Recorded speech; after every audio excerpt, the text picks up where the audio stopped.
Essa aqui é a placa IW-ESP-MI. Essa placa aqui é a primeira placa do mundo cujo temos como processamento central um microcontrolador ESP32 com uma saída de vídeo HDMI.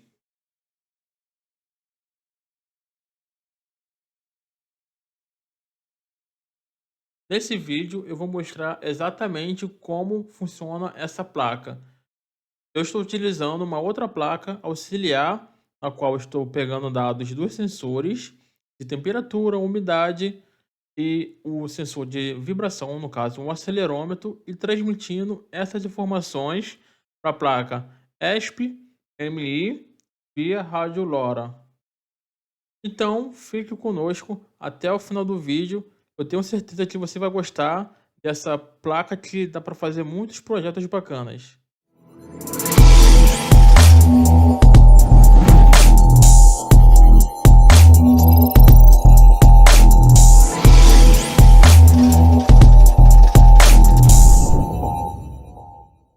Para explicar o funcionamento da saída de vídeo HDMI, eu montei aqui um diagrama em blocos para poder ficar claro.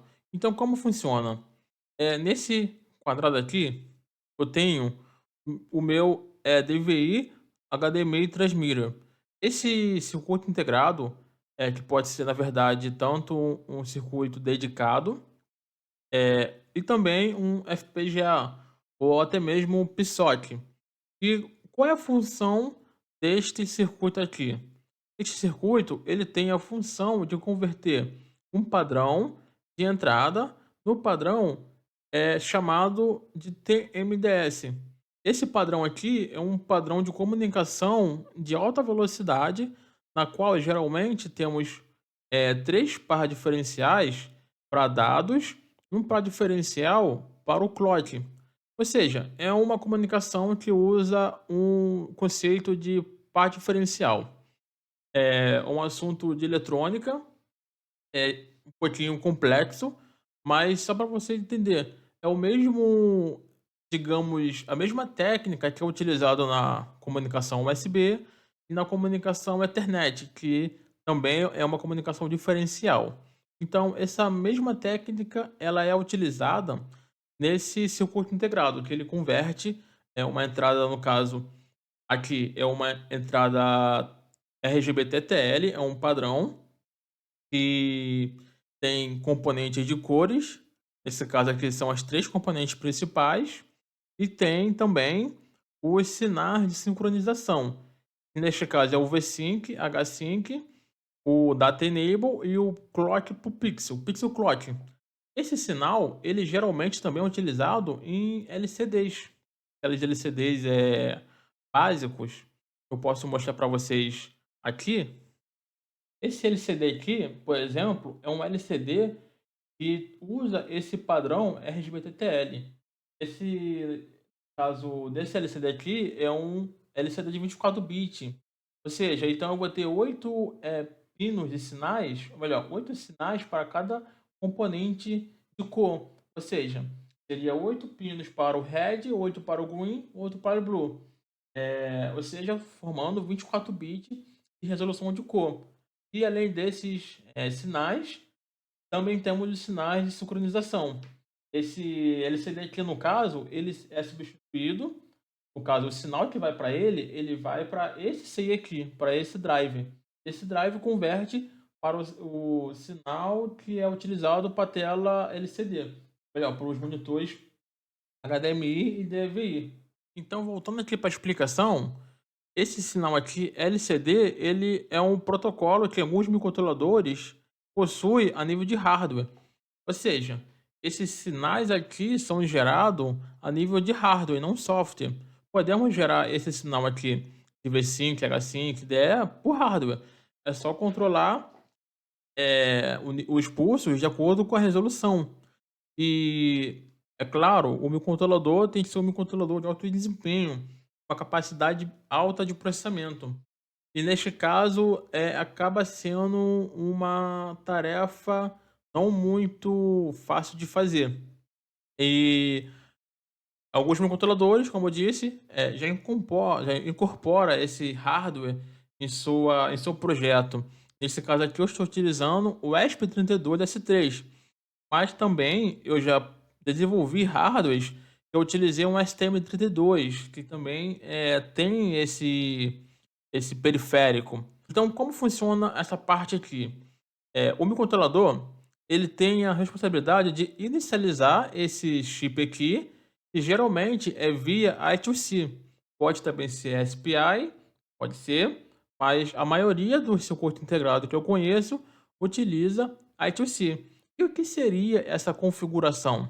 Nada mais, nada menos, seria eu configurar, por exemplo, qual é a largura desses bits aqui, porque esse padrão aqui RGB TTL, ele tem vários padrões, vários formatos diferentes. Por exemplo, tem o RGB 565, é 5 bits para cada cor, no caso red e blue, e 6 bits para a componente green.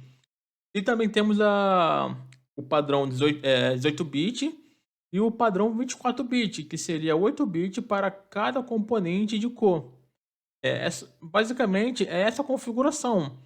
Também outras configuração, como a polaridade desses sinais aqui, se eles são polarizados de forma positiva ou de forma inversa, ou seja, o nível lógico alto é considerado IDLE ou não, né? Seria basicamente isso, essa configuração. E também a polaridade do clock, se é borda de descida ou borda de subida. E fora também, o que você considera como idle, como IDLE, né, se é 1 ou 0. É basicamente essa configuração. E reparem, esse sinal aqui, geralmente, né, teoricamente, ele iria para o LCD. Então, na verdade, o que eu estou fazendo é que eu estou meio que enganando o meu controlador. Ao invés de eu colocar aqui um display LCD, eu estou colocando um conversor que vai pegar esse sinal que vai vir do padrão RGB-TTL e convertendo para o padrão TMDS. O que faz aparecer aqui na tela HDMI ou DVI a imagem ou, sei lá, animação, etc. Tudo isso é feito utilizando as biblioteca padrão que o microcontrolador fornece, o seu fabricante, no caso, né, para controlar o LCD. Por exemplo, geralmente tem a função LCD bitmap ou LCD bleach, enfim, copy, várias funções. Você pode utilizar, nesse caso aqui, uma biblioteca gráfica. Nesse caso aqui, para o ESP32S3, nós vamos utilizar. Eu vou mostrar para vocês também, né?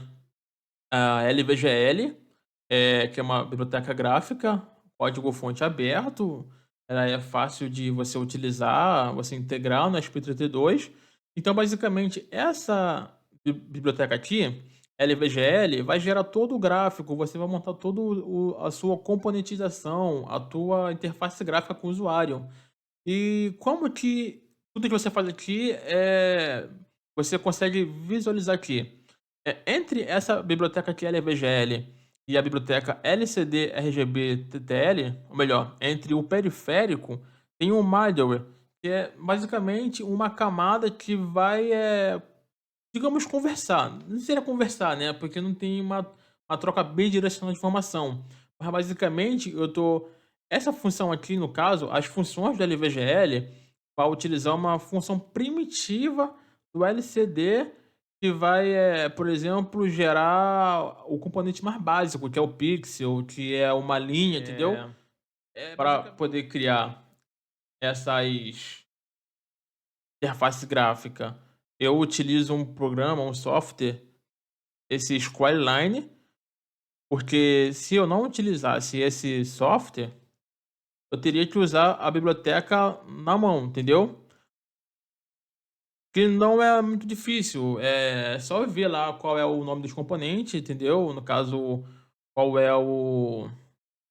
digamos, o nome da função que cria botão, também o nome do tipo do botão, né? Porque cada componente ele vai ter um tipo primitivo atrelado a ele. Então, basicamente é isso. E nesse caso aqui, essa biblioteca aqui, ela melhor, esse software, né? Ele é free, né? Você usa a versão free. Só que aí é um pouquinho limitado, que no caso tem o número de componentes que você pode utilizar, tem, um monte de coisa, entendeu?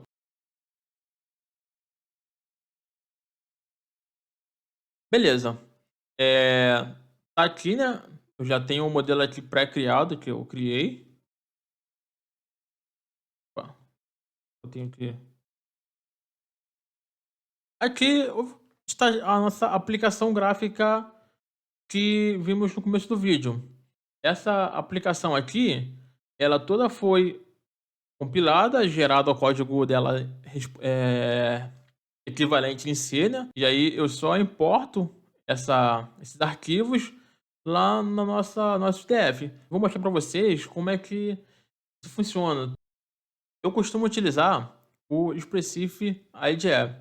Eu gosto um pouquinho do Eclipse e acho uma ferramenta muito boa para estar embarcado, apesar de consumir muita memória, execução. Então exige de um computador um pouquinho parrudo. Mas vocês podem utilizar também o VS Code, e aí você usa o IDF lá no VS Code, até mesmo o framework do Arduino, que é interessante. Beleza. Bom, aqui tá a aplicação. Eu vou abrir para vocês aqui. Esse aqui é um código que eu fiz ali para desenhar aquela primeira tela que eu mostrei para vocês. Então, como funciona? Basicamente é o seguinte: eu tenho aqui, eu desenvolvi a minha lib, que ela vai basicamente primeiro inicializar a minha ponte HDMI, que seria o circuito integrado. Então, vamos fazer aqui, vasculhar o código.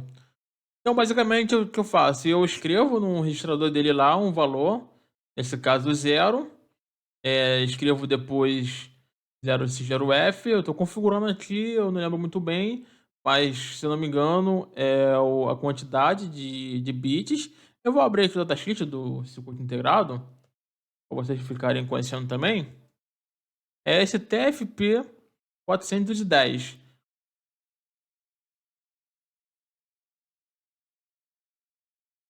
Então, como é que ele funciona? Basicamente, como eu expliquei naquela imagem.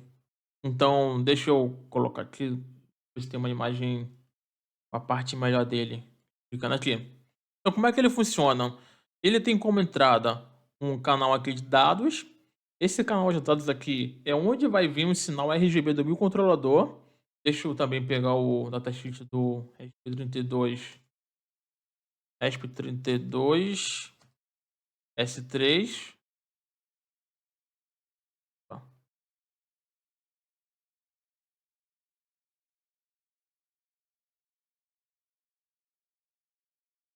Eu acho que é esse aqui, deixa eu ver. É. Esse aqui é o meu controlador que a placa utiliza, é um ESP32S3 R8. Ou seja, ele tem 8 megabytes de memória PSRAM externa. Por que que é importante utilizar este microcontrolador? Faço aqui um parênteses. Porque o que acontece? Quando a gente trabalha com gráfico, trabalha com interface gráfica, tem algo chamado frame buffer. Isso é uma técnica na qual eu gero a imagem ou a componentização gráfica em memória do meu controlador e depois eu passo esse serviço de pegar essa imagem e printar ela, vamos falar assim de uma forma grosseira, no LCD. Eu passo essa tarefa para um outro dispositivo, que geralmente é um DMA, é um que é um periférico que vai fazer essa transferência de dados da memória para o canal, ou melhor, para o periférico que controla o LCD, que seria, no caso, transmitir para nossa ponte HDMI. Então, basicamente, essa é a ideia de utilizar um microcontrolador com uma memória RAM grande, né? Ou com uma capacidade de você adicionar uma memória externa. Então, olhando aqui o diagrama em bloco, né, funcional do microcontrolador, ele tem uma gama de periféricos.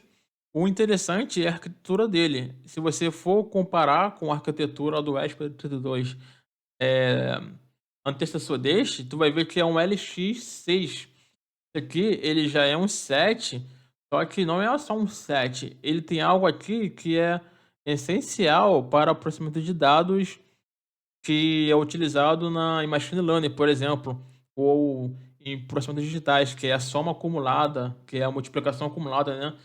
Entre outros. Vamos ver isso adiante, né? Então, podemos observar aqui que ele tem um LCD interface, ou seja, ele vai ter um periférico que vai controlar diretamente o display. Ou seja, eu não vou precisar gerar aqueles sinais via software. Basta eu dizer para o periférico qual é a resolução que ele tem que gerar lá os sinais e qual é o esqueci agora a palavrinha, qual é o agora deu um branco aqui, deixa eu pensar aqui. Qual é a resolução? Qual é a resolução e se eu estou utilizando um frame buffer. Basicamente é isso. Lembrei. E qual é a polaridade dos sinais? Basicamente é essa inicialização que nós temos que fazer no LCD. E também outros parâmetros que nós iremos ver mais adiante.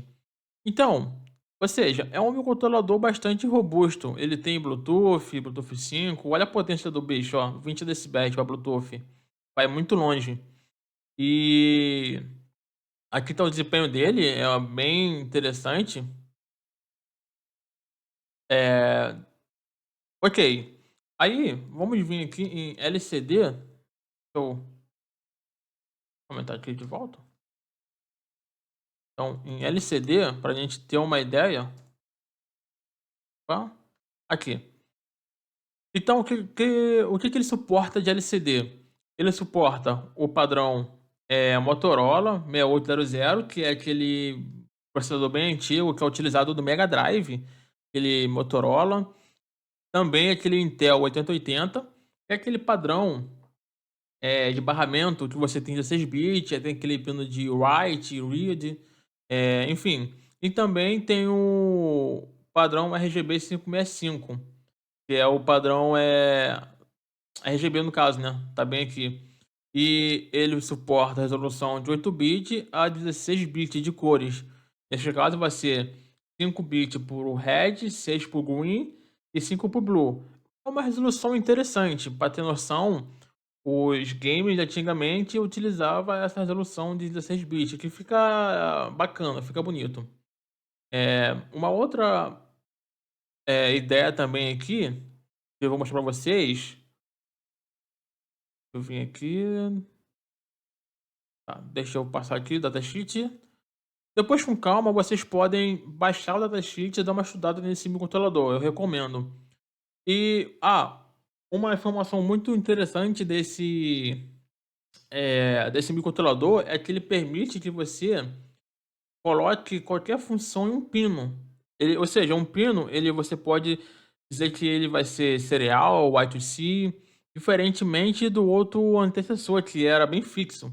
Ou você mudava ou era muito limitado. Esse aqui você já coloca a função de um periférico para qualquer pino. Isso é muito, muito bom. Nenhum STM32 você consegue fazer isso. Já é fixa para cada pino, entendeu?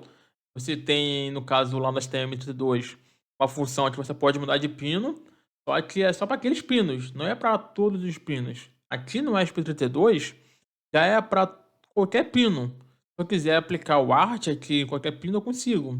Isso para fazer o layout da placa ajuda muito, muito mesmo. Ainda mais uma placa que vai ter sinal de alta velocidade. Não é legal você pegar a trilha e passar ela para, no caso, rotear ela um tamanho muito grande na placa e nem fazendo volta, fazendo círculos. Isso é muito ruim para o sinal, para a qualidade do sinal. Então, né, vamos observar aqui que ele tem aqui o LCD e também a câmera. É, eu não sei se eu nunca testei, mas pelo jeito se é possível usar um ou outro. Porque os pinos meio que são multiplexados aqui, no caso, para os periféricos. Então, como é que seria? Aqui eu tenho um LCD Pixel Clock. Esse aqui é o Data ou o Command. Repare que ele tem a função para todos os tipos desse display. Esse pixel que eu coloco aqui geralmente é utilizado por display que utiliza o padrão RGB TTL, que é o que nós estamos utilizando. Esse LCD DC aqui, ele é utilizado para aqueles LCDs que você tem 16 bits, aqueles pinos de write, o pino de read, o pino de enable e o pino também que você tem a ser dado ou comando. Então, ou seja, ele especifica aqui todos os tipos de display, no caso, para cada tipo de display, o sinal, né? Eu tenho aqui o data out, que seria o RGB, sinal RGB, né? Então eu tenho aqui os 15 bits que eu posso colocar para qualquer pino. Os sinais de sincronização, o V5 e o H5. Esses sinais aqui são sinais muito importantes, sem eles não funciona. E também o sinal aqui que é o Data Enable, esse H-Enable aqui. Digamos que é a habilitação do valor horizontal. E o Pixel Clock, que seria o sample, né? Ok. Beleza, eu utilizo um software, Time. Agora eu esqueci agora. Time Calculator.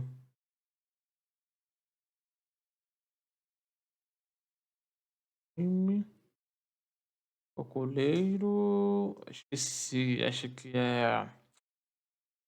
Time Calculator. Isso aqui. Isso aqui nós iremos utilizar. Esse é uma página aqui web, né, aberta no GitHub, que ajuda a calcular os valores que nós teremos que passar para o nosso controlador do LCD para ele gerar a frequência certa para os sinais de sincronização, que é o V-Sync, H-Sync e o Data Enable. Dependendo da configuração que você coloca neles, você vai determinar a resolução do dado de saída. Então, por exemplo, se eu quero colocar uma resolução aqui horizontal de 640 pixels e a vertical de 480 pixels, com frame rate de 60 Hz, o meu sinal de clock aqui do meu controlador, ele vai ter que ter 23 MHz. Eu não falei, mas esse meu controlador no máximo é 40. E o que teremos que configurar? Teremos que configurar o HFP, que é o H Font Port, esse carinha aqui. O H-Sync, teremos que configurar esse daqui, que seria o tamanho da sincronização do pulso. E o HP. O mesmo também para o sincronismo vertical, que seria o V-Sync, o VFP e o VBP. Então são 3 sinais para cada direção, né? Tanto horizontal ou vertical. E de acordo com esse valor aqui, que você configura lá no registrador, por exemplo, que vai ser gerado a frequência, né? Para esses pinos. Então é muito importante configurar certinho de acordo com a resolução. Ok, então, beleza. Então aqui no código, voltando aqui, né? Deixa eu mostrar de novo aqui o datasheet. Então, basicamente o que ele vai receber como entrada é o sinal de dados. Repare que ele é 24 bits, então temos que fazer não é uma gambiarra, mas uma adaptação para 16 bits, né? Ele tem o data enable e tem aqui o clock que é diferencial. E alguns outros sinais de controle aqui. E o nosso I2C para poder controlar o microcontrolador. Que seria. Deixa eu ver aqui onde está ele. Não é esse aqui. Esse aqui ele vai pro LCD. Geralmente o conector HDMI e até mesmo o VGA ele tem esse sinal aqui, ó. I2C for DDC. Esse sinal aqui, ele vai, no caso, esse bloco aqui, ele vai ser controlado pelo próprio display. Então, porque ele também é slave, né? Você pode ver aqui que ele é slave. Beleza, então eu tô procurando aqui, não tô achando, deve estar ali embaixo. Beleza, então basicamente é isso. E vai acontecer aqui a conversão, né, por encoder para o par diferencial, para cada componente. Esse TX0, TX1, TX2, esses 3 par diferenciais, é o que vai transmitir tanto a cor, as cores, ele transmite aqui a cor RGB, green e blue, em um outro ciclo ele transfere alguns outros sinais de controle, como os sinais de sincronização. E o de clock é só o clock mesmo. Beleza, então, basicamente o que temos que fazer é configurar essa entrada aqui. Então, basicamente é isso. E configurar também alguns registradores. Então, aqui no código, eu estou fazendo o seguinte. Eu estou escrevendo no registrador 0x08, que é o Control Mode 1, o valor 0. Se eu for ver aqui a tabela de registradores, vamos poder identificar o que estamos fazendo ali. E aqui, registrador Control 1 Mode, aqui 008. Então eu coloquei 0. Se eu coloco 0, eu estou fazendo o quê? Eu tenho que vir. Ou seja, eu tenho que interpretar toda a datasheet, né?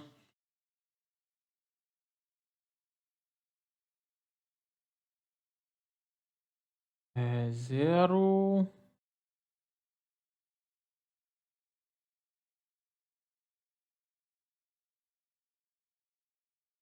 Aqui.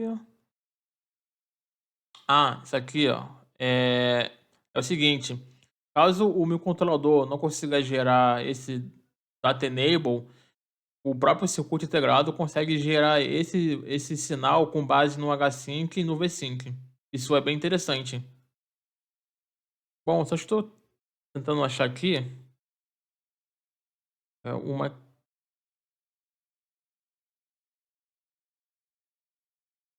Ah, tá, me lembrei. Tá, beleza. Então deixa eu vir aqui. Tá aqui na página certa. Aqui é a ordem. Aqui é muito importante colocar certo. Se colocar errado, vai ficar com a imagem ruim. Então nós estamos utilizando 24 bits. E temos que verificar aqui qual seria a ordem. É só vir aqui o pin name, que seria o nome dos pinos, né? E avaliar aqui quem seria as 3 componentes, em quais pinos seriam as componentes. Por exemplo, o R7, que seria o bit mais significativo da cor vermelha, é o D23. Então, o D23 é o R7. Vou pegar aqui outro exemplo, por exemplo, o D0 seria o B0. Seria o bit 0 da componente azul. Entendeu? Eu vou explicar no esquemático isso aqui. Ah, me lembrei. Aqui. Lá na tabela registradores, a gente voltar lá.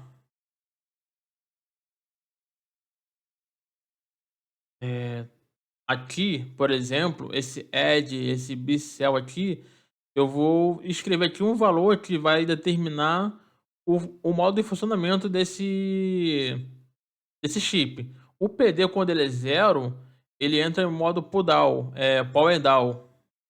Ou seja, ele vai entrar em modo, vai ficar dormindo, digamos assim. Então, quando eu coloco tudo 0, na verdade eu estou meio que colocando ele power off, power down, power down, né?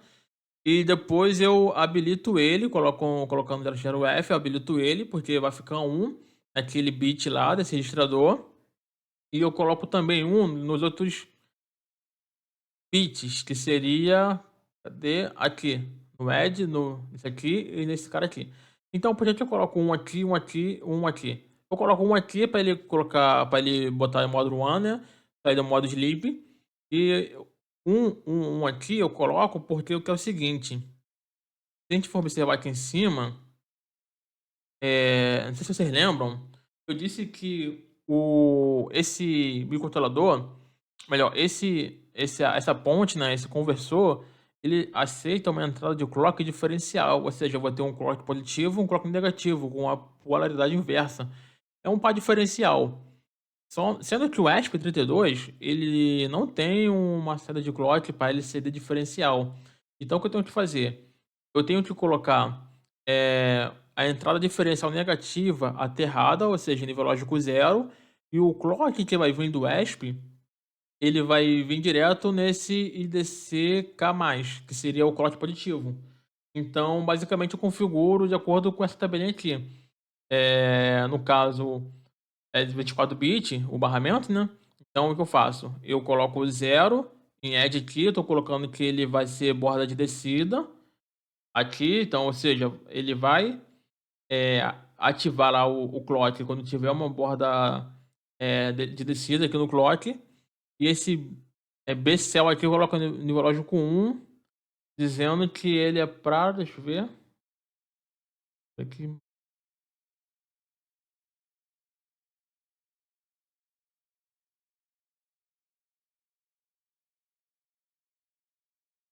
aqui, dizendo que ele é triangle ended, que seria não par diferencial, falando de uma forma grosseira. Basicamente é isso. Ok, então essa é a única configuração que eu fiz nesse drive. É, o Data Enable ele vem direto do meu controlador. Uma outra configuração também interessante é esse endereçamento aqui, ó. Esse endereçamento aqui, ele é determinado pelo pino do chip, no caso esse aqui, ó. Essas entradas aqui, que ela tem três funções, né? Além de controle, porque o que acontece? Esse chip aqui, eu não preciso controlar ele via I2C. Eu posso configurar diretamente aqui nos pinos. Só que quando eu coloco esse sinal aqui como nível lógico alto, eu estou habilitando o controle desse circuito integrado via comunicação I2C. Ou seja, esse pino aqui, ele passa a ter uma outra função. E com isso, eu tenho que fazer essas configurações via software. E esse spin aqui, no caso, a função dele passa a ser configurar o endereço do chip. Porque eu posso ter mais de um chip na placa desse carinha aqui. Então, só para poder mostrar aqui uma outra informação, cadê a linha?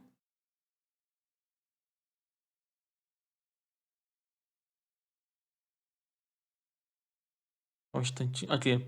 Aí eu configuro o endereço por aquele chip, por aquele pino lá.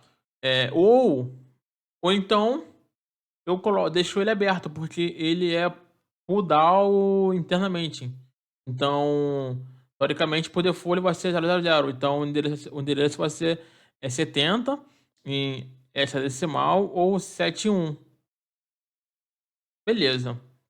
Então, voltando aqui no nosso código.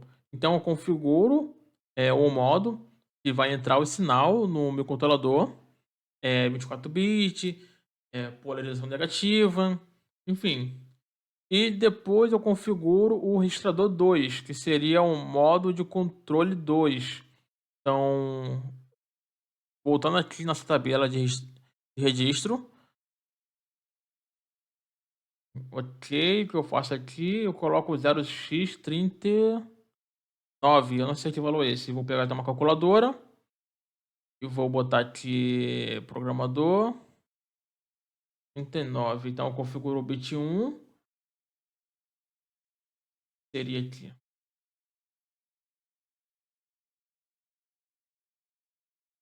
Hotplug. Ok. Basicamente, eu habilito a Hotplug Detect, que seria detectar quando eu coloco o cabo HDMI. Então, ele meio que vai disparar uma interrupção. Agora, o bit 3. Esse aqui, eu não sei o que ele faz. Deixa eu vir aqui.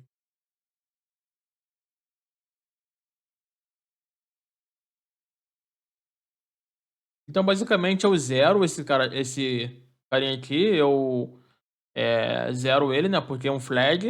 Então, eu coloco zero nele. O bit 3. Esse cara aqui no caso é 1, eu habilito aqui no caso é Aqui, na verdade, eu seria palhê, né, não sei porque eu coloquei um nele, mas basicamente eu determino da onde vai vir a fonte de interrupção. E o outro eu coloco o quê? Coloco 3, 24 e 5. Então,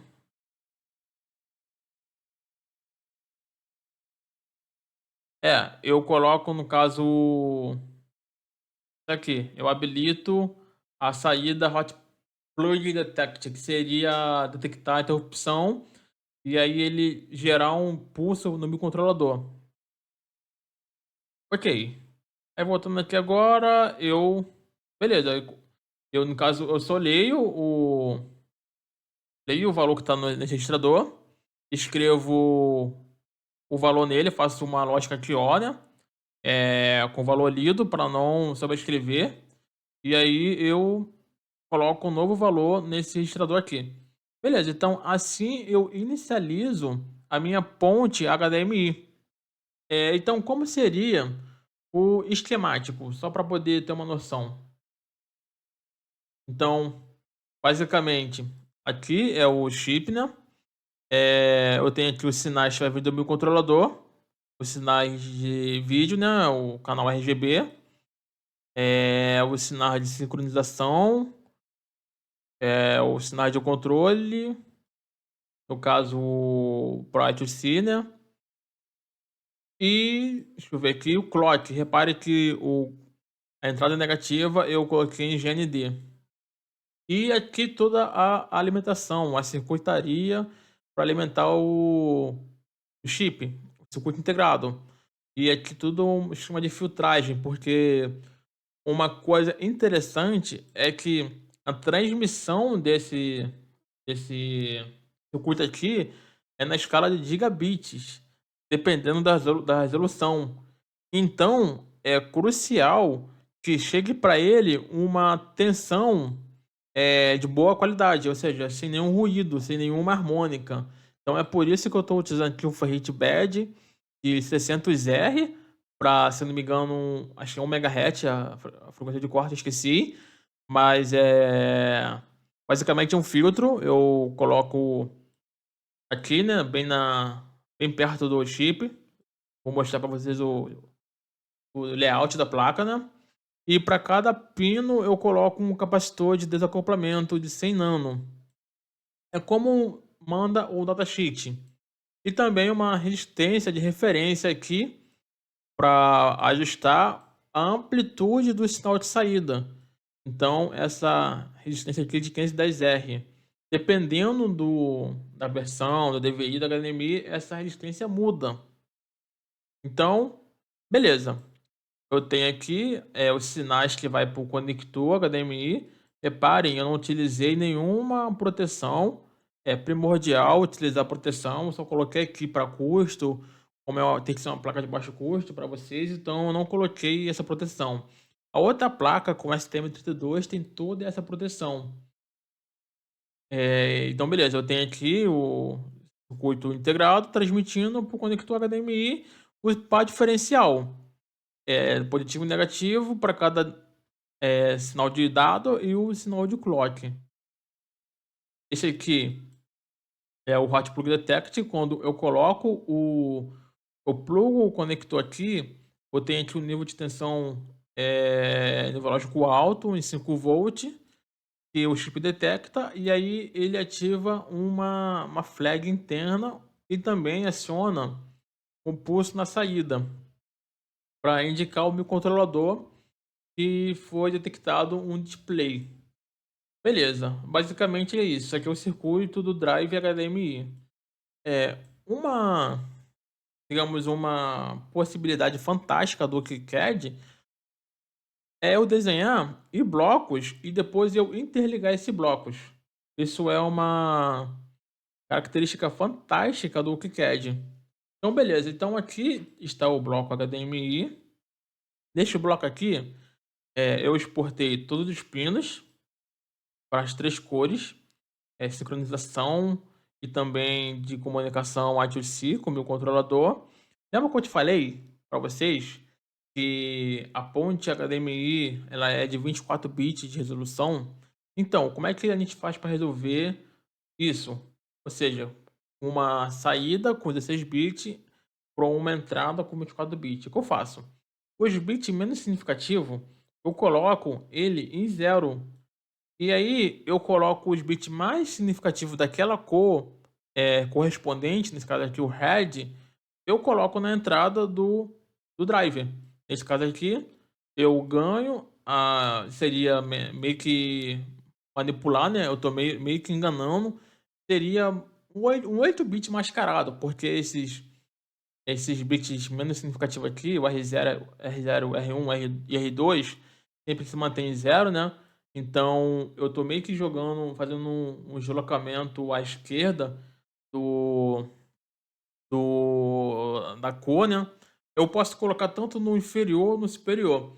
Qual é a vantagem de eu colocar no superior? É que aqui eu vou ganhar as cores mais predominantes acima. Isso é legal pra caramba. Tu ganha umas cores mais vivas. E então, beleza, eu faço isso para três componentes. Como são 8 bits, alguma cor aqui vai ficar com um a menos, né? Então, no caso aqui seria o green. Então, o green eu coloco somente o Z0 e o G1 em GND. Então, os outros bits eu coloco deslocado à esquerda, né? Beleza, então eu fiz aqui para cada componente de cor, totalizando 8 bits, sendo que os bits menos significativos fica fixado em GND, né? Beleza. E os sinais de sincronização. Então, beleza. Então, eu interliguei eles aqui, reparem, no microcontrolador. Pô, isso aqui é fantástico do KiCad, porque você olhando o circuito assim, você consegue descrever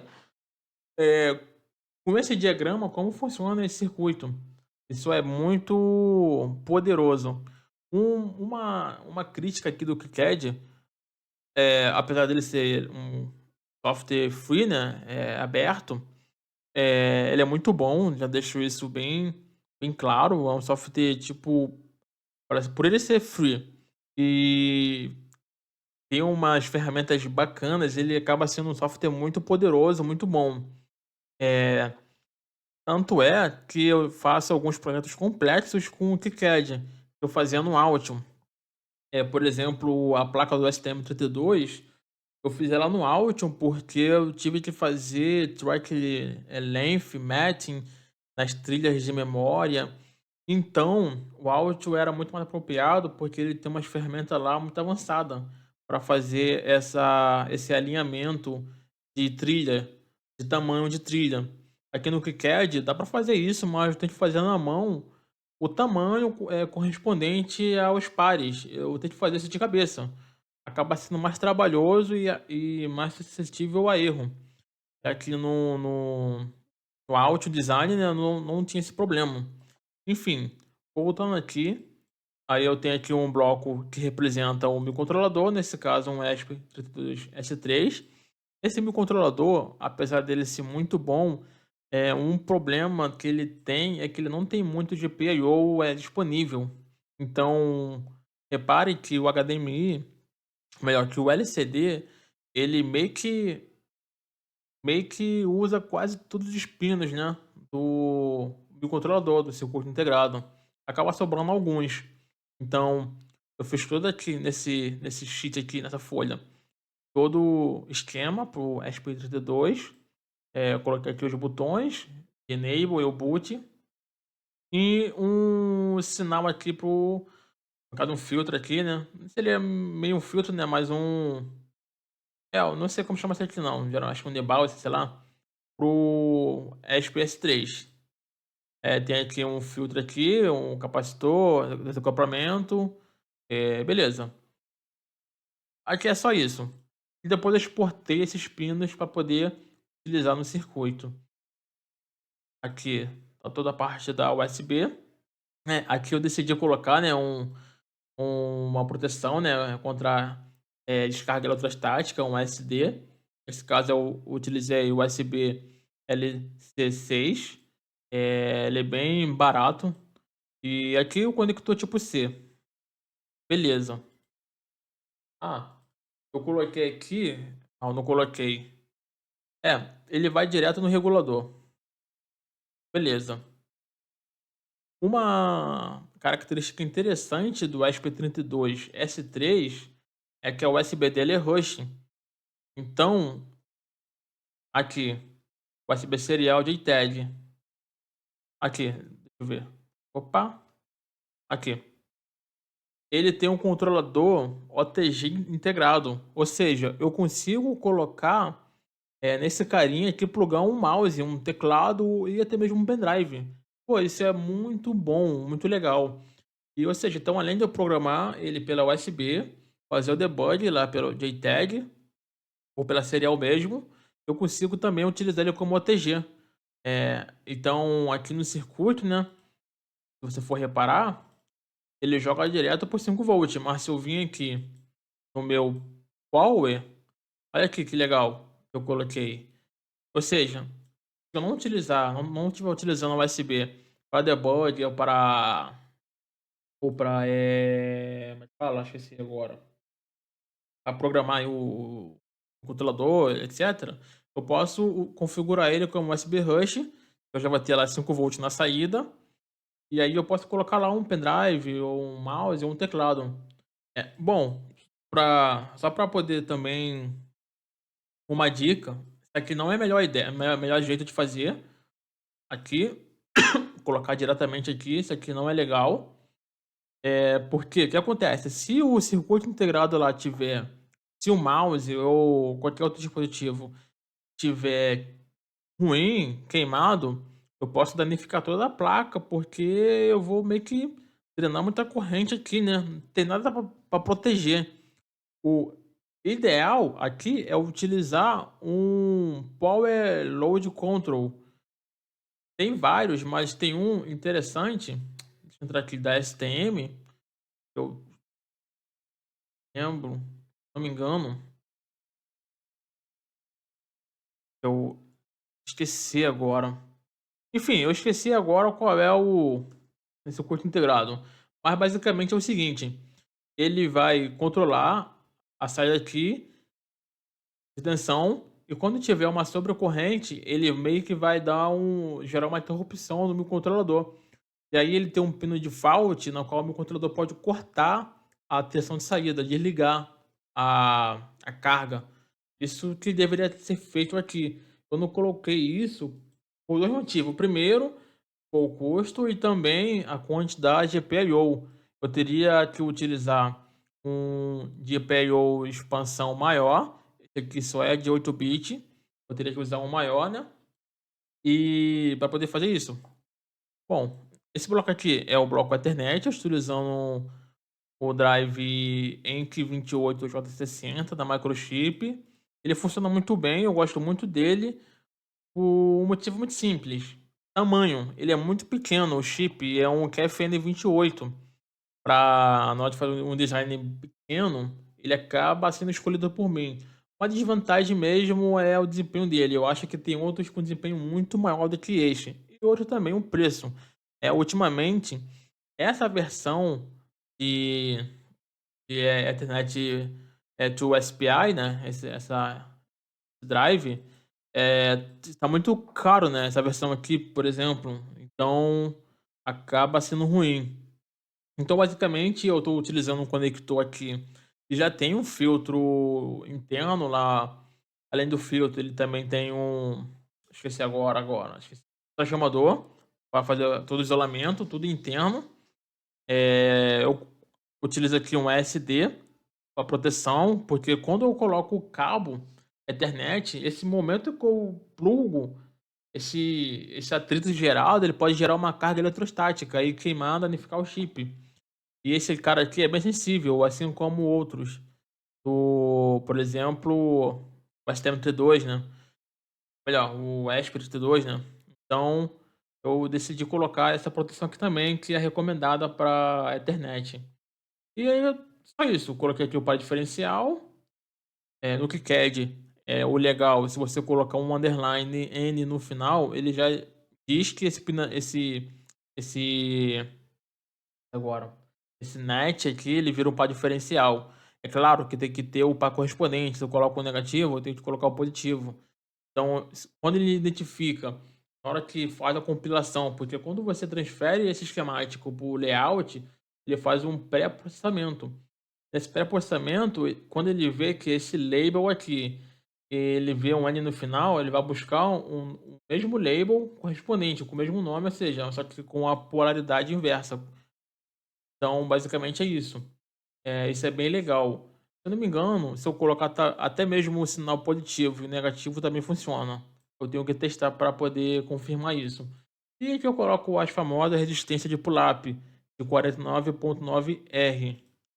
É... Resistência de precisão. Esses capacitores aqui são os capacitores de desacoplamento para os pinos de tensão do circuito integrado aqui. Ele tem uma configuração aqui chatinha, que é esse R-bias aqui, né? R-bias para controlar a corrente. Mesma coisa do HDMI, né? Só que esse valor aí é meio chatinho de achar. Lá fora você acha facilmente na mouse, até mesmo no AliExpress. Então, beleza. Então configura aqui essa resistência de 10 micron no pino de backup, porque ele tem um regulador LDO interno. Então eu coloco essa resistência aqui na saída desse regulador, né? Esse backup aqui é para isso. O oscilador tem que ser um de 25 MHz. Os valores desse capacitores correspondente ao cristal, depende da capacitância, ou melhor, da carga desse cristal aqui. Isso vem no datasheet dele, né? E aí você calcula o valor. Assim, geralmente eu compro o cristal no AliExpress e lá no canal não dá informação nenhuma do valor desse cristal aqui. Então, eu criei meio que um método, né? O que eu faço? Eu coloco um valor, sei lá, 10 picofarads. E aí eu boto no osciloscópio e vejo como é que tá o sinal. Se tá muito ruim, aí eu vou alterando, ó, abaixando ou aumentando, até ficar um valor adequado. Entendeu? Tentativa e erro. Isso quando você não sabe o valor do cristal lá, o valor dele de as capacitâncias, se não me engano. Beleza. E esse filtro aqui, eu fiz basicamente para poder isolar aqui, né, entre aspas, o sinal DC e um sinal AC aqui que vai vindo para diferencial, esse VP aqui. Também que coloca um ferrite badge para poder chegar a uma tensão aqui interessante nessa placa, nesse sinal aqui, né? Bom, basicamente esse é o bloco do Ethernet. Outro bloco é o bloco do modo LoRa. O modo LoRa que eu estou utilizando é da eByte. Como eu disse, esse microcontrolador aqui, ele não tem muito GPIO disponível. Então, quando eu utilizo o spray LCD na configuração RGB, eu acabo perdendo muito GPIO. E outro problema também é que quando eu estou utilizando a PS-RAM, 3 pinos aqui externo meio que morrem, né? Não posso usar para nada. É o GPIO 35, 36, 37. Então, atenção, ao utilizar esse microcontrolador, é muito importante verificar o datasheet, porque às vezes você pode utilizar um pino que não vai ser utilizado, ou melhor, que não dá para utilizar ele, né? Porque ele já é meio que reservado para algum propósito. Nesse caso aqui, esse pino aqui é utilizado para PS-RAM. Beleza, então eu habilito aqui o GPIO 414039 para o módulo LoRa, comunicação SPI tradicional e outros sinais de, de controle, como o busy, o reset, RX Enable, TX Enable e os sinais aqui do GPIO desse módulo. Eu uso um GPIO Expansion para poder fazer uma expansão de GPIO, né? Então eu uso a mesma I2C que eu uso aqui para controlar, para fazer a configuração da ponte HDMI. Eu utilizo aqui também esse MCP23008 do microchip para fazer o GPIO Expansion. Beleza, então basicamente é isso. Eu coloquei aqui um LED de status também na saída desse circuito. Repare que eu não estou utilizando aqui ó, a interrupção. Isso é um problema porque também eu não tinha pino disponível. Então, meio que não deu para utilizar esse carinha aqui. Então esse aqui é um probleminha, né. Porque eu tenho que sempre fazer um pulling lá no registrador para saber que teve ou não uma interrupção. Aí o desempenho acaba caindo bastante, mas enfim, funciona muito bem. Então, entrando aqui é o módulo LoRa. Basicamente, coloquei aqui um conector UFL, não precisa colocar nenhum filtro PI aqui na saída.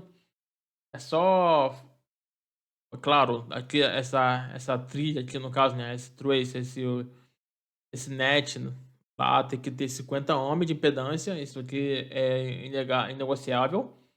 Então, e minimamente, melhor, tamanho mínimo, bem próximo possível desse circuito integrado. É isso, capacitor de desacoplamento. Beleza, então esse é o circuito da SPMI. Esse módulo LoRa aqui que eu estou utilizando, eu não falei qual é, né? Eu acho. É um da eByte, é o E20-900M. Ele não é LoRaWAN, né? Acho que dá para fazer um LoRaWAN com ele, eu nunca testei. Então, beleza. Então, voltando aqui pro código, como é que eu configuro o LCD, o periférico no caso? Basicamente, eu passo para ele os pinos, ou seja, onde está conectado cada pino. Aqui, no caso de Paionia, passo qual é o pino para onde está conectado cada sinal, B0, B1, etc. O sincronização, também o clock. E configuro uma estrutura, esse SPLCD RGB penho config. Uma estrutura, eu passo para ela a localização de cada pino do controlador. Melhor, cada sinal que eu estou utilizando, né? Cada pino correspondente ao sinal, na verdade. E também configuro o alinhamento. Isso aqui é extremamente importante para o desempenho. Porque o que acontece? Esse ESP32, se a gente for observar no datasheet, aqui, cache,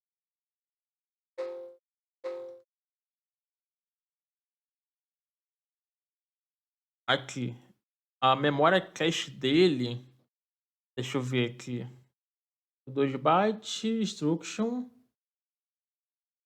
aqui, ele tem uma memória cache para dados que pode ser configurada em 2 bancos, né, em 64K. Melhor, esse aqui é o tamanho da memória cache, mas o tamanho dela da linha dela, linha de cache, se eu não me engano, eu tô procurando, deixa eu ver.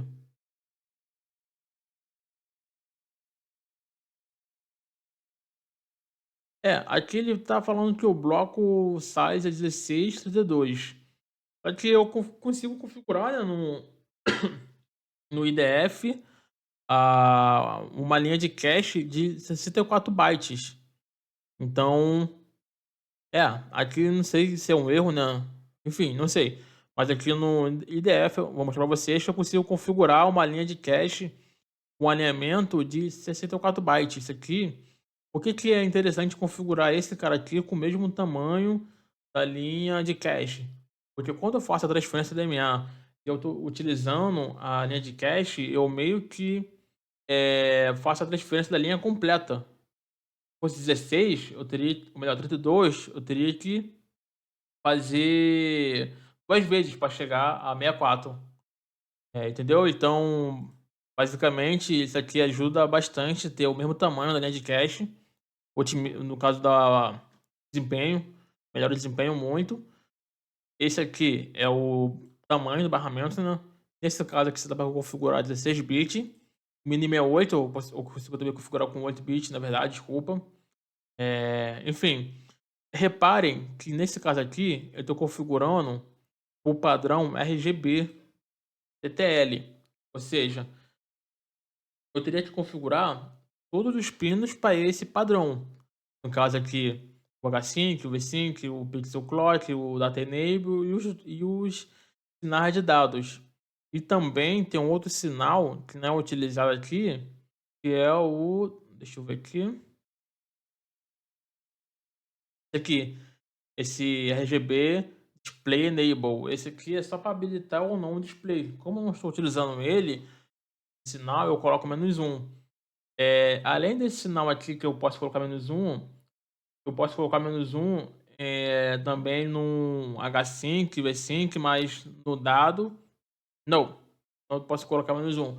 A não ser que eu esteja utilizando um, um barramento de 8 bits. Beleza? Bom, esse aqui eu configuro um mouse buff, né, para 2 linhas. Isso aqui influencia bastante no frame rate da tela, né? Isso aqui não tem como deixar, se não configurar, se não configurar isso aqui, se eu deixar sem, porque eu não configuro esse carinha aqui.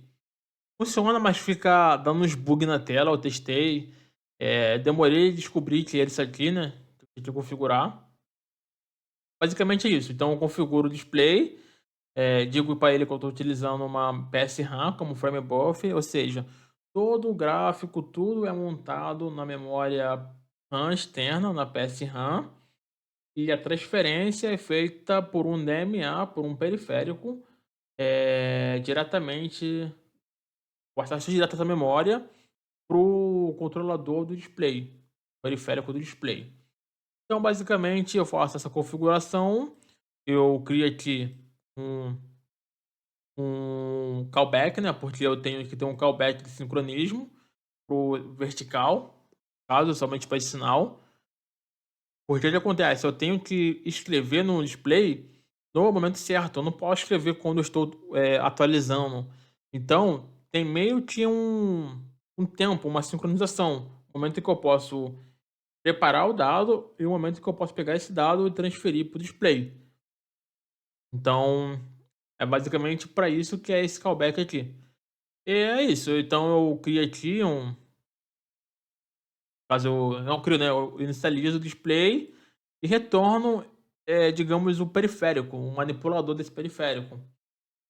Para quem programou muito no STM32, lá tem, por exemplo, um handle para aquele periférico. Então é praticamente a mesma coisa, entendeu? É só um ponteiro para aquele periférico. Então é isso. Isso aqui é um ponteiro para o LCD. Porque na verdade o LCD é o periférico que estamos conectando na nossa ponte HDMI. Beleza? Então é isso. Então, é... beleza. Então aqui nessa função aqui, display initialize, eu recebo como parâmetro o contexto. Depois eu explico o porquê. Aqui na função eu chamo o inicializador do periférico, o LCD, que acabamos de falar. Aí eu passo para ele a função, interesse da função de callback, que está aqui em cima. Basicamente, eu pego, recebo como parâmetro aqui um dado. Nesse caso aqui, eu passo um contexto, que seria, o contexto aqui no caso seria qual é a tarefa, ou melhor, a thread que está executando no momento, entendeu? No momento não, está executando as funções principais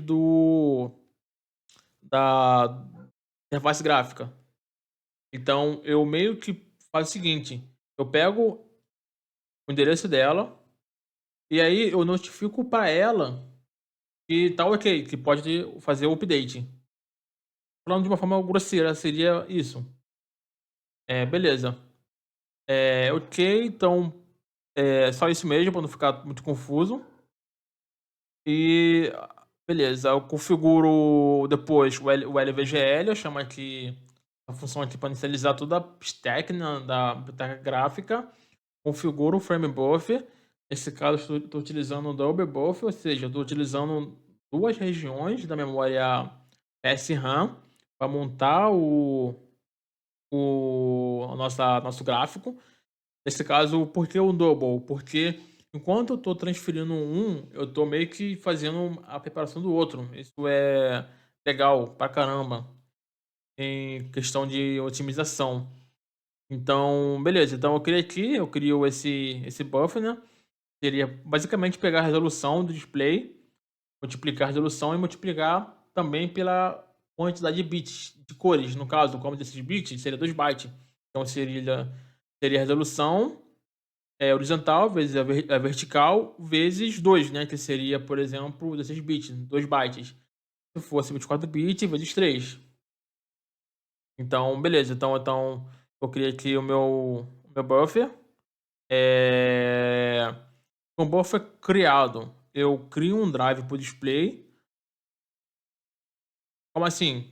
Seria basicamente eu criar um drive, e esse drive do display, essa caixinha aqui no caso, esse display drive aqui, é a interface do LVGL pro LCD, entendeu? Ou seja, a gente não precisa fazer nada com HDMI a nível de bit, de clock, de ficar gerando sinal, nada disso.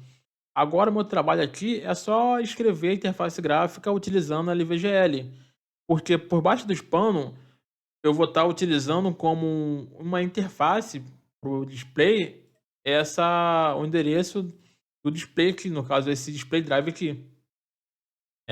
Beleza, então eu passo aqui para o display drive, ó.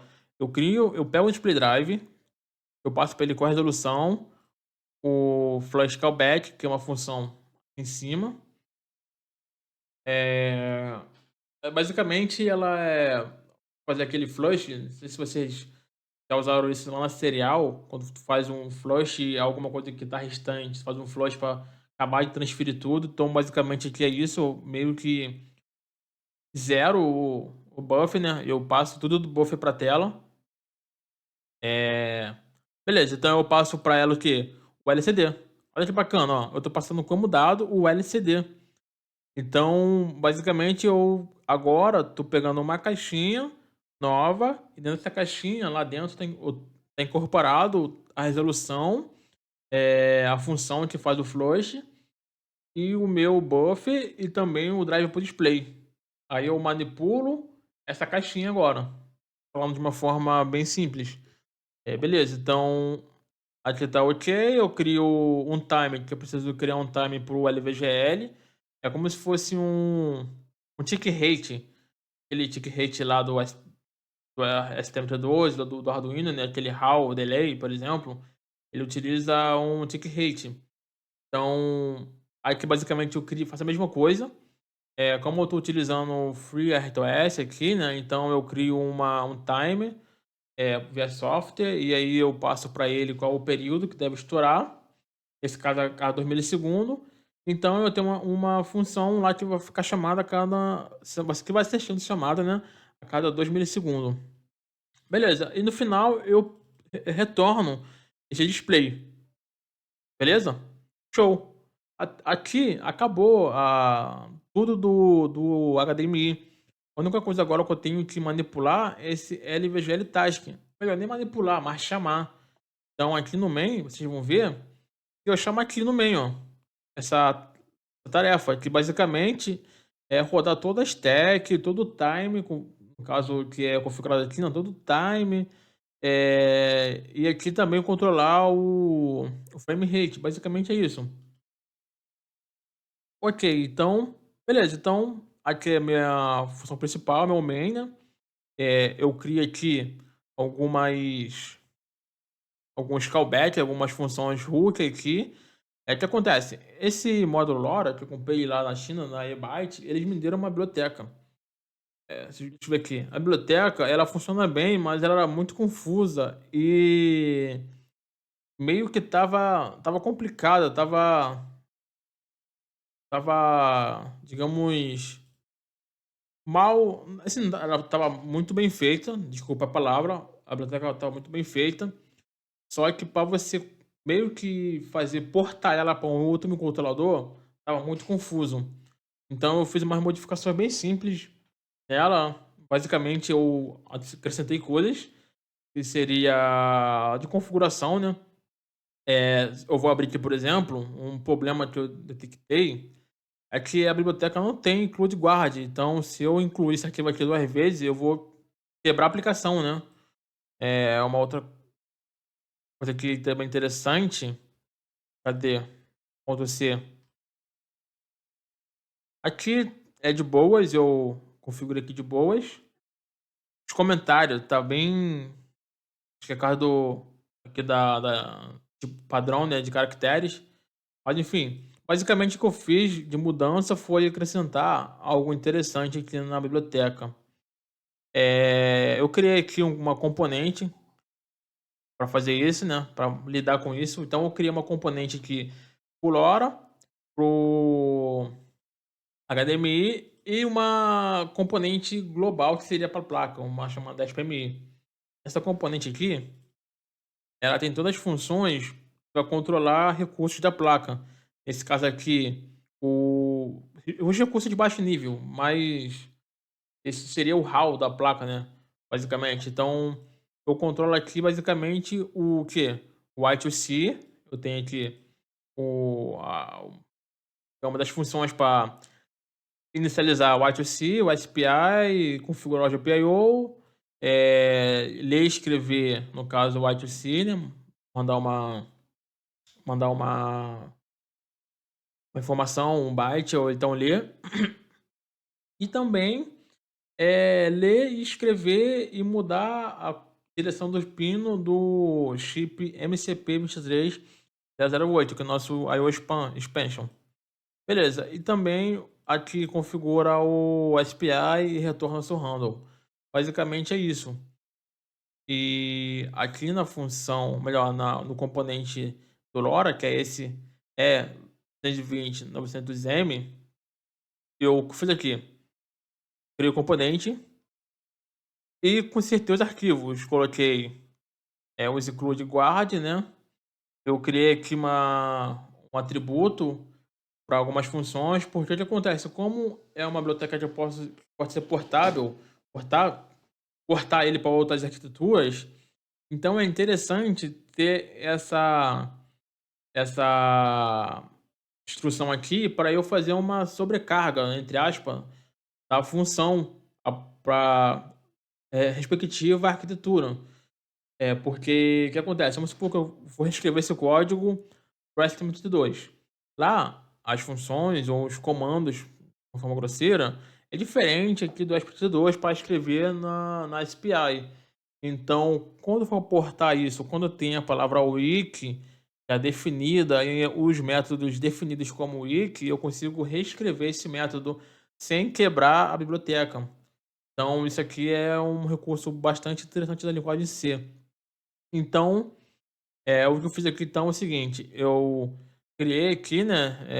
Não criei, né? Isso aqui foi criado pelo fabricante, eu só mudei aqui algumas coisas, né, no arquivo, coloquei aqui include guard, fiz uma limpeza, fiz isso para todos os .h, fiz uma limpeza daqueles caracteres também meio doido. Tirei um módulo que não estava utilizando aqui, que era muito grande, os arquivos, então eu tirei, então deixei somente para o drive, melhor, para o módulo correspondente da placa, que no caso é o E320-900M, ou então o 400M, para a frequência de 433 MHz. Beleza, basicamente nesse arquivo aqui eu configuro algumas um setup, né? Potência, tamanho da buff, etc. É basicamente isso. Bom, a modificação principal que eu fiz foi nesse arquivo aqui, ó. Aqui. Eu criei aqui o padrão, que seria botar o wiki nele aqui. E no arquivo que eu chamar essa função aqui, eu posso reescrever ela. Então, por exemplo, eu coloquei o wiki aqui nela, né? Então, ela por default, ela fica assim. Então, aqui no meu código C, eu fiz a sobrecarga. Eu reescrevi ela, portando ela para o ESP32. Então, no caso, por exemplo, aqui, a função de callback para transmissão está vazia, então ela vai ser reescrita como vazia. E a de receive, né, callback, ela vai ser reescrita com esse código aqui. Pô, isso aqui é fantástico para fazer bibliotecas, esse conceito. Beleza, então o mesmo eu fiz aqui também para esqueci, para transmissão e recepção do SPI. Então eu fiz aqui uma função que é responsável por transmitir e receber. E aí eu passo essa função aqui, né? Melhor, essa função aqui ela foi sobrecarregada. Deixa eu ver aqui onde ela fica. Ports. Aqui, ela fica aqui. Se eu vim aqui no código dela, ela tá vazia. E tá com wiki aqui, fraca. Então eu meio que sobrescrevi ela cortando com o método, melhor, com a função apropriada dessa arquitetura. No caso, SP2. Se fosse STM, lá no código que fosse fazer a sobrecarga, eu utilizaria as funções do STM. Então, beleza. Então, eu botei aqui o código responsável por transmitir e ler no SPI. O mesmo eu fiz para outras funções, como um SPI, uma select, enfim, para todos os sinais respectivos do módulo LoRa.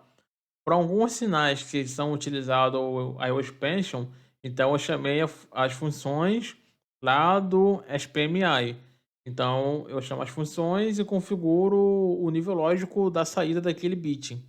Então basicamente é isso. Aqui, por exemplo, no delay, eu passei qual seria o delay para utilizar. Seria esse delay aqui. Aí se você for fazer, no caso, para STM32, seria aquele HAL delay. Claro, se você não estiver utilizando um FreeRTOS ou Bare Metal. Cria aqui uma task para poder pegar a informação, né? Que recebi lá no callback. E aí, o que eu fiz? Eu criei aqui alguns valores para poder colocar no gráfico. E também algumas variáveis para guardar de strings para ser também escrito no display. Então, basicamente eu faço um sprintf. Eu faço? Eu pego a variável, aqui por exemplo, a umidade, eu seto o que ela vai receber, né? Nesse caso aqui é um float com uma casa decimal e um %C, que seria aquele de porcentagem. Então eu passo a umidade que eu recebo essa umidade lá no callback. Aqui no callback eu recebo o valor dela.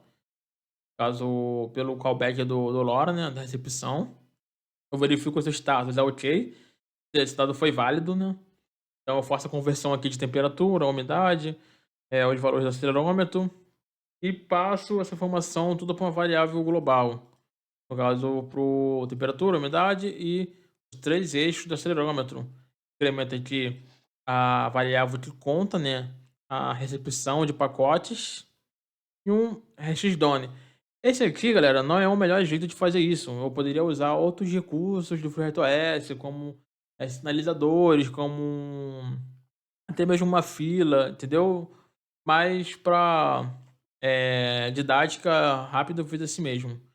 Então basicamente é isso. Eu pego esses valores, converto para string, utilizando sprintf, e depois eu escrevo no display, utilizando o que? LVGL. Repare, eu não estou chamando nenhuma função aqui do display, nada.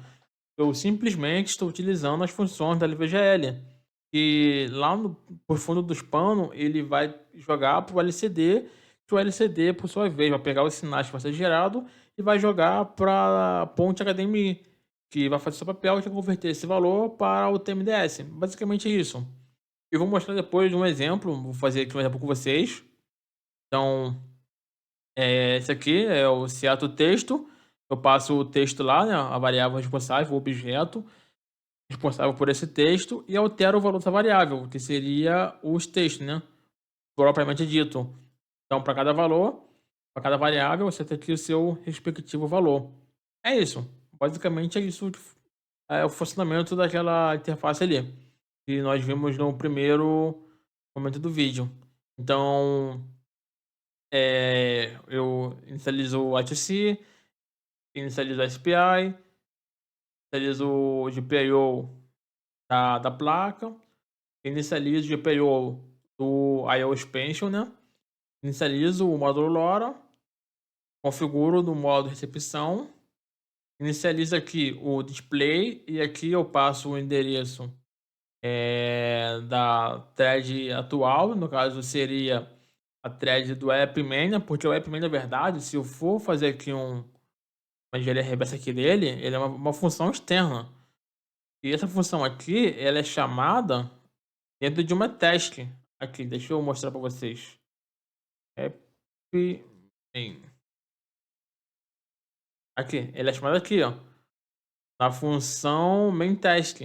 E essa main_task é uma thread que é criada no startup, entendeu? Então, se eu fazer aqui de novo, Ctrl F, main_task, olha aqui. Opa, não tô achando ela aqui não. Ela tá em algum lugar aqui agora para deixar ela aqui. Porque o que acontece? Ela cria. Aqui. Ela é criada aqui no startup. Essa função aqui é a primeira função a ser chamada no RPT2, né? Para inicializar tudo os periféricos, o Watchdog, etc. Então, eu passo para ele que aquela função lá, o endereço dela, da main task. Beleza? Então, basicamente é isso, a função main. E quando eu passo esse aqui, né? Esse xget current task handle, eu tô passando o endereço da thread principal, entendeu? Da thread main. Um fato interessante aqui no CentOS, ele sempre usa o começo dele pelo tipo que ela vai retornar, ou vai receber, por exemplo. Então, quando é X, geralmente é para objeto, para ponteiro, entendeu? Então, é isso. Então, e aqui eu inicializo a minha interface gráfica, meu é, design gráfico aqui, ó, da LVGL. Basicamente isso. Esse LV display get default, ele vai pegar aquele drive que foi gerado aqui, porque mesmo que eu não estou utilizando o que está sendo retornado aqui, né, pela função, quando eu crio, eu faço aqui um init, eu já inicializo uma instância default. Então, aqui nessa função aqui, eu estou retornando aquele default, que é o do próprio display. Entendeu? Então aqui eu tô pegando o display, tá vendo? Olha como é que tá tudo ligado. Tô pegando o display, esse display aqui, eu tô passando ele para quem? Pro LVGL. Aí eu trabalho agora só com LVGL. Entendeu? Basicamente é isso. Isso aqui tudo é gerado pelo meu Squareline. Se eu for aqui na pasta, ele foi gerado, olha só, que bacana. Então aqui na pasta LVGL, teste LVGL, né? Eu tenho todos os arquivos que foi gerado pela aplicação. Então, se eu abrir aqui, tá aqui, ó, todo aquele código que eu mostrei para vocês. Aí é só colocar lá aqui no Eclipse, né? Deixa eu ver aqui. Por exemplo, eu vou criar aqui uma imagem e vou apagar aqui. Fazer o seguinte.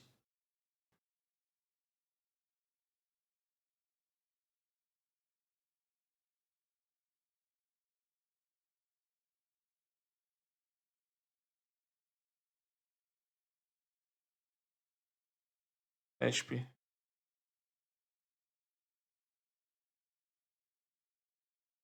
SDK, SDK for W SPM tá público. Ok. Criar só aqui por enquanto.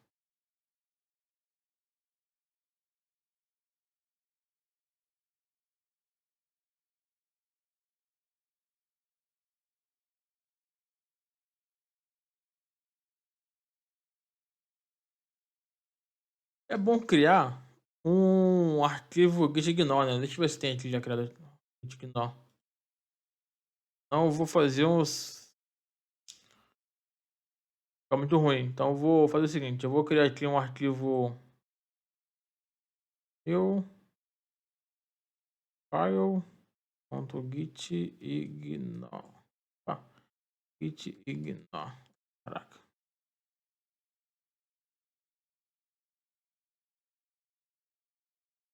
Bom. Então não quero ignorar. Melhor, quero ignorar, né? A pasta build. Tudo que for. Bin. Projeto. Deixa eu ver aqui. Posso pegar um template aqui na internet, né? Mas. Vou fazer aqui rapidinho. Eu acho que se eu botar ali barra build, ele vai ignorar tudo mesmo. Então eu vou deixar assim mesmo, por enquanto. Beleza, só isso aqui. Vai dar bom. Beleza, eu vou dar aqui então de novo. Então, git aqui, tudo.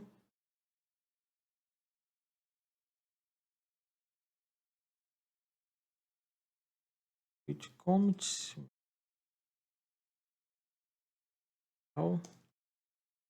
Commit.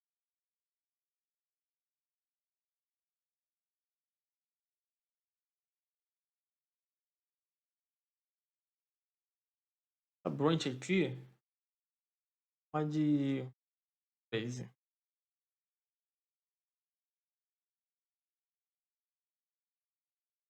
Tá tudo bem.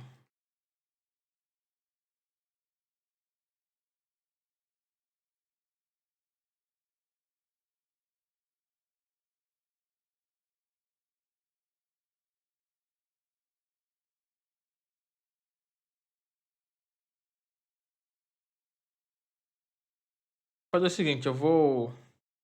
Ver se git não funcionou. Funcionou, hein? O legal seria eu não subir, né, a biblioteca LVGL. Então eu deveria barrar ela. Porque o que acontece? Aqui no projeto, configurei aqui, né, um IAM, arquivo.yam, para fazer buscar, né, o pacote.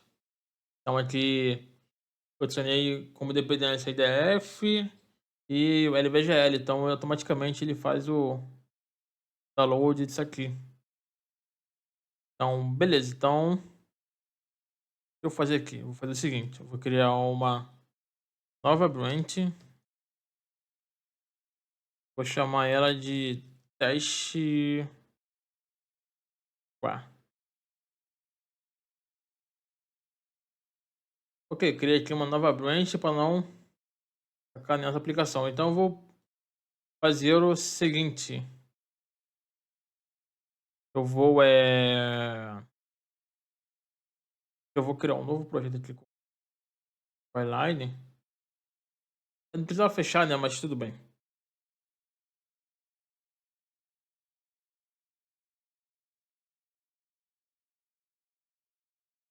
Bom, como aqui não tem minha placa em específico, eu vou escolher um microcontrolador com ASPS3, uma placa com ASPS3 e com. Não precisa ser idêntica, né? Então, sei lá, vou pegar essa daqui, só tem que tomar cuidado com a resolução, tem que setar aqui, aqui nós configuramos certinho. 440 por 480. Tema light. Ok.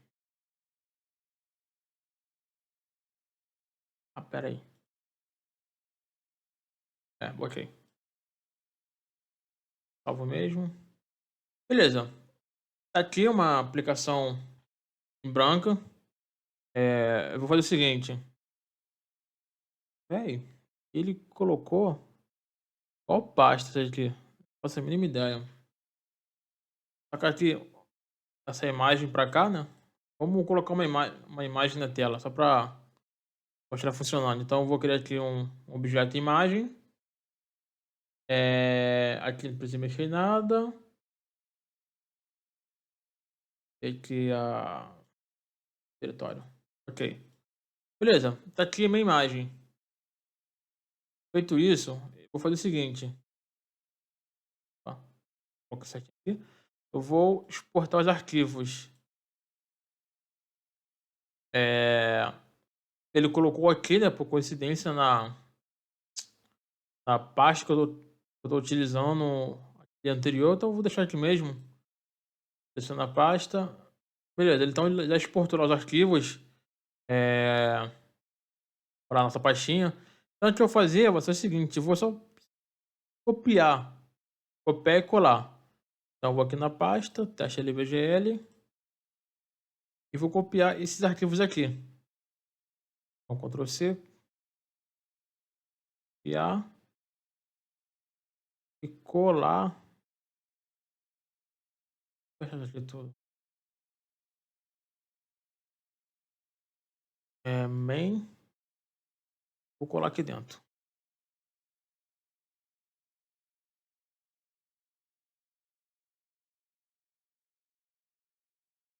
Beleza, sobrescrever aqui, né, os arquivos.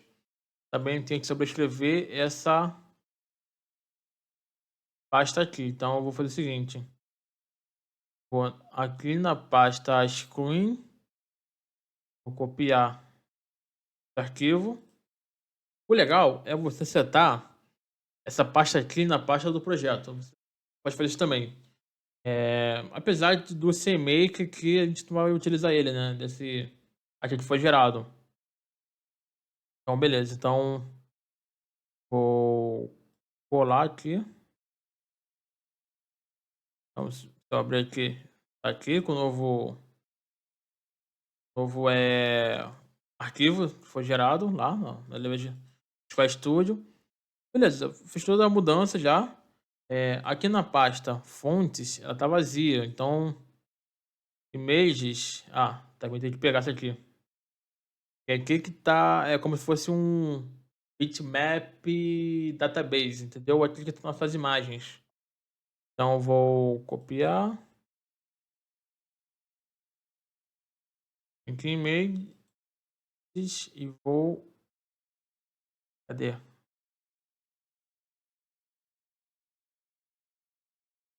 Beleza. Então, se eu entrar aqui, vai estar aqui aquele meu logo aqui gigante.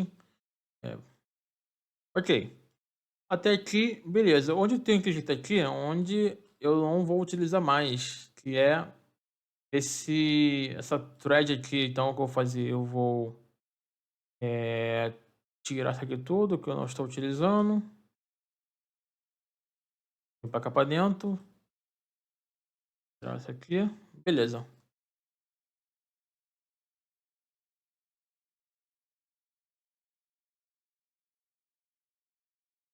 Show. Até aqui, beleza.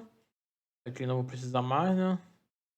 Na verdade, essa teste aqui eu não vou utilizar mais ela, né? Que eu tô só para fazer o teste da tela com vocês. Então eu vou apagar isso aqui.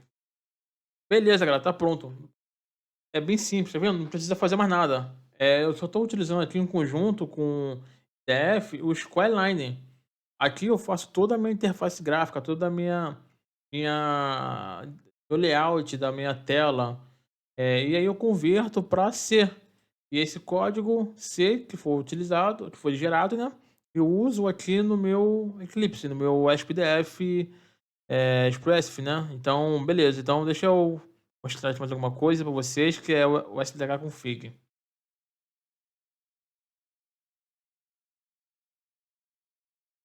Eu vou mostrar para vocês algumas configurações que devem ser feitas para funcionar a tela de maneira que funcione, né? Que fique legal, que não fique ruim.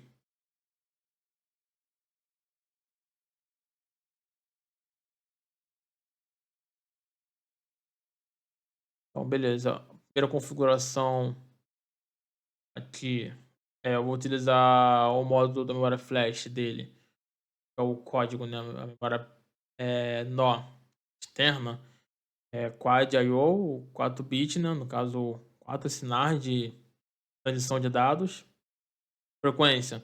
Esse ESP3, ele consegue, cara, chegar numa frequência de barramento 120 MHz. Isso aqui é fantástico.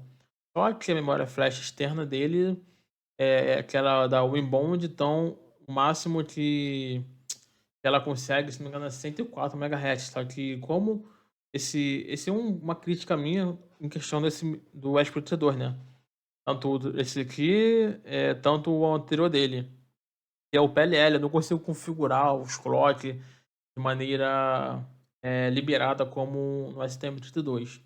Então, por exemplo, aqui eu só consigo configurar esses 4 tipos de clock aqui, porque o que acontece? Como é 240 MHz, a frequência dele máxima, o divisor dele, eu não consigo dividir por outras frequências. Então, meio que fica meio que engessado, né? Então, ou seja, eu não consigo utilizar o máximo desempenho dele, da memória externa, no caso que está dentro daquele módulo ali.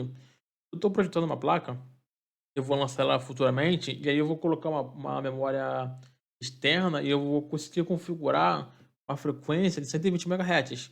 E aí vai ser possível alcançar o máximo desempenho desse microcontrolador. Beleza, aqui eu não configuro muita coisa não. Bom, aqui que tem que configurar.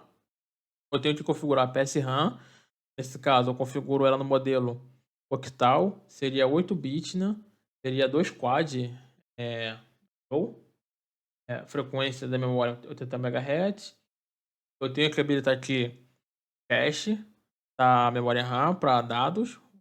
O que acontece? Quando eu fazer a leitura da memória RAM, PS RAM, eu tenho uma latência. E essa latência, ela vai ser penalizada caso eu não utilize a memória, ou melhor, a memória cache. Porque o que acontece? Se eu for buscar a memória cache e o dado está lá, eu vou ter latência zero. Eu vou ter uma falha. Agora, se eu for na memória cache, ou melhor, se eu não tiver memória cache utilizando, eu vou ter sempre que ir direto na memória PS-RAM, entendeu? Eu não teria um caminho menor. Então, eu tenho que habilitar aqui a memória RAM, o acesso ao. Melhor, eu tenho que habilitar o acesso a ela via cache. É, eu rodo o memória teste para poder verificar se tem algum erro, né? Quando eu inicializo. Isso é bem comum. Outra configuração aqui é bem básica mesmo. Seria a frequência do microcontrolador, a linha de cache, nesse caso aqui, lembra? Então, como aquela memória PS-RAM, ela tem uma linha de cache de 64 bytes, então aqui na minha linha de cache de dados, eu configuro também como 64 bytes. Isso vai facilitar a hora da busca do meu dado na memória PS-RAM e vai melhorar o desempenho da aplicação. E vai impactar diretamente no frame rate. Outra configuração também aqui do FreeRTOS é o tick rate, né? Eu configuro para 1 milissegundo. Só isso aqui é o suficiente. É isso aqui. Do LVGL, você pode habilitar aqui algumas fontes. É, claro, se você habilitar a fonte pra caramba aqui, muita fonte, você vai gastar mais memória. Você vai utilizar mais memória, né, do seu microcontrolador para guardar essa fonte. E aí você tem que decidir na hora do projeto, entendeu? É isso. Outra configuração também importante é o swap de byte do RGB aqui, porque são 16 bits, então eu posso fazer um swap. Então, se isso aqui tiver marcado, você meio que vai inverter as cores. Então, tem que ver com atenção se isso aqui está marcado ou não. Outra parada também interessante é o frame rate, que é por aqui. É o tempo, né, de atualização, né? Então, daqui, ó, 16 milissegundos. Caso tá 60 FPS. Beleza? Então, por enquanto, é só isso aqui mesmo. Configuração, tu pode colocar aqui para mostrar no canto da tela uma, uma o gasto de CPU, né? E o frame rate. Tipo um dialog, né? Que mostra em tempo real ali, né? O quanto de processador está sendo usado para gráfico e qual é o frame rate. É interessante. Aí tu escolhe o lado que quer mostrar. Beleza, então aqui, nada demais, só habilito os recursos, os widgets que eu vou utilizar, né, que eu vou, habilitar na biblioteca, entendeu? Então, essa é a configuração básica, beleza. Então agora eu vou fazer aqui a compilação, ver se tem nenhum erro aqui. Deu um errinho aqui, deixa eu ver aqui onde deu o erro. Deu erro sim, porque ele nem compilou, né. Opa, tá. Então, já descobri aqui o erro, galera, o que acontece? Aqui no meu CMake, ó, eu tô com a imagem antiga aqui ainda, ó. Então, tenho que fazer aqui o update aqui dessa. Então, deixa eu ver aqui, image, logo, 2,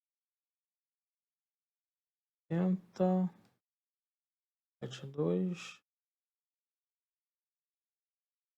png.c. Era esse o problema, eu esqueci de atualizar o nome do arquivo lá no CMake-file. Tem que fechar aqui, né. Bom, acabou de compilar, né, aqui o index do código, sem nenhum erro. Beleza, eu vou descarregar esse código aqui na nossa ESP. Antes eu vou mostrar para vocês como que está atualmente. E vamos, depois ver o depois, só para vocês recapitular. Então, aqui está a aplicação atual. Então eu tenho aqui a placa auxiliar com STM32, que está enviando informações do acelerômetro e do sensor SH31, temperatura e umidade, né, via LoRa, para a placa SPMI. Estou recebendo, também aqui, próxima da outra placa, né, então os dados são recebidos e eu ploto editor, né, aqui, via LVGL, a informação. Então, se eu mexer aqui na placa, tu vai ver que o acelerômetro vai alterar. Ali tem o número de pacote recebido, tem o posto do sinal, umidade e temperatura. Bom, essa é a aplicação atual. Essa aqui é o dialog que eu falei, né? No caso, o frame rate e a porcentagem de CPU que está sendo utilizada. Beleza, essa aqui é a aplicação atual. Eu vou fazer o download do código. Nós acabamos de compilar. Vamos ver o que nós podemos fazer com essa placa. Bom, vamos fazer aqui o download do código. Vou selecionar aqui a placa.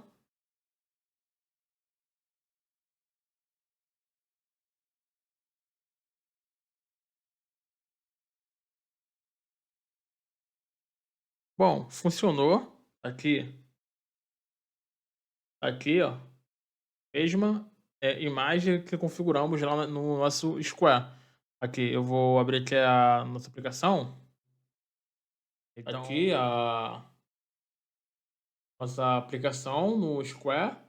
E aqui está o que foi desenhado no display. Isso aqui, galera, é um poder incrível que está mudando para o ESP 32. Geralmente a gente estava acostumado a ver esse tipo de aplicação no Raspberry, no Onad Pi. Então, isso aqui é uma novidade para microcontrolador. Bom, então é isso. Você pode adquirir a placa no nosso site. A placa está digamos, uma pré-venda. Então você pode acessar aqui o nosso site, aqui da nossa startup. Tu pode adquirir a placa, né? Ainda estamos acabando de desenvolver toda a biblioteca, vai ficar um negócio muito bom. Vamos ter também aqui um blog para poder disponibilizar informações, exemplos, até mesmo resolver alguns problemas. Enfim, aí o que acontece? A placa, eu não falei antes, mas ela tem o Wi-Fi, Bluetooth. A resolução máxima que eu testei, né, foi 800 por 600, é uma resolução bem bacana. É claro, né, que for fazer um joguinho, que dá pra fazer um joguinho com essa placa, vou mostrar um exemplo depois com isso, uma outra oportunidade, mas é claro que eu não vou colocar uma resolução assim tão alta, porque, por causa do frame rate, eu não vou conseguir alcançar um frame rate maneiro com essa resolução. Então, enfim, a placa tem várias aplicações, IoT avançada, automação industrial, projetos de comunicação LoRa de alta alcance, ou seja, tu pode ter essa placa box lá numa fazenda, sei lá, no campo e a placa com display, sei lá, no lugar de monitoramento. E você vai poder monitorar no local remoto, onde não tem internet, onde não tem um acesso à rede. Então você pode comunicar com uma placa a um longo alcance, ou seja, P2P, e você conseguir monitorar ali algumas variáveis. Isso é muito legal. E sistemas de mercado interativos, tu pode colocar aqui, como eu falei, imagens, como nós vimos aqui, né, como eu mostrei, eh, imagens, alguns efeitos, e ainda, aplicativo de multimídia também, jogo simples. Então fique com Deus, compartilhe esse vídeo caso você goste, deixe seu like, porque isso é muito importante. O YouTube vai entender que esse vídeo é relevante e vai propagar para o resto do mundo, né.